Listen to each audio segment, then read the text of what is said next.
I'm a technologist, geek, dork, nerd, whatever you want to call me. Steeped in Silicon Valley culture, had a successful technology career, had a successful technology exit, and got into real estate by sharing real estate data analytics informations with geeks all around the US. We currently have about 50,000 geeks following our analytics, which we publish 3 times a year. Um, currently have 700 investors in a portfolio that this year will hit a billion. We're not quite at a billion yet. We're pushing hard for it to hit a billion. We're also pushing hard for us to hit 1,000 accredited investors in our portfolio. We follow the analytics, which means that our portfolio ends up being in 10 different states. Royal pain in the ass, but we go where the data tells us to go. So have had great success with it. Run a company called Grow Capitus. Don't provide education, but provide tons and tons of free insights and analytics at multifamilyu.com.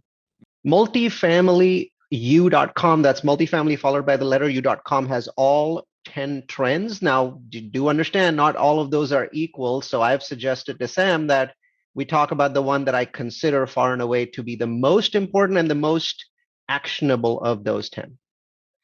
Almost everybody here knows that real estate produces more income, more revenue, more returns than the stock market, right? This is not a secret. Everyone knows.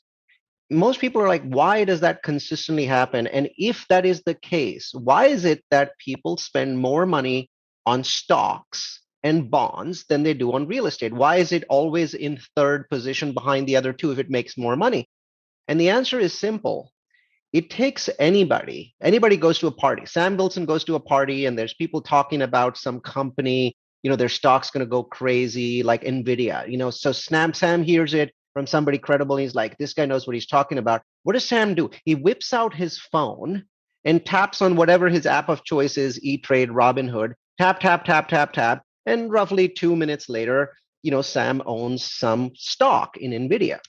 Now try and think about how difficult that is to do for real estate. Sam goes to the same party, the same credible guy's talking, but this time the credible guy says, I can tell you anything that you buy, any kind of real estate that you buy in Idaho Falls is going to make a humongous amount of money in the next 3 years. That actually happens to be true, but it's an example.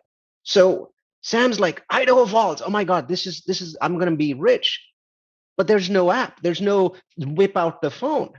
Because what Sam now needs to do is spend hours and hours researching the real estate market in Idaho Falls, whether that's single family or multifamily. Then he needs to basically book a plane flight and go out there and talk to a bunch of people, brokers, blah, blah, blah. Repeat that process 2 or 3 more times before he puts it in his first offer, lose his first 5 or 6 offers, then win an offer and go through due diligence, realize it's not what it is, go put more offers in, win an offer, spend 3 months rehabbing the property, and then spend 2 months renting it out. Right. Now, compare that, which I would say at least, and I'm being very generous, is 100 hours of work. Compare that to the 2 minutes that it took you to whip out your phone and buy NVIDIA on Robinhood or E-Trade. This is why real estate, even though it is a superior asset class in every way to stocks, always comes in third behind stocks and bonds. Right? So as you can imagine, people much, much smarter than I am have spent a huge amount of time in the past trying to say, how can I turn real estate into stock?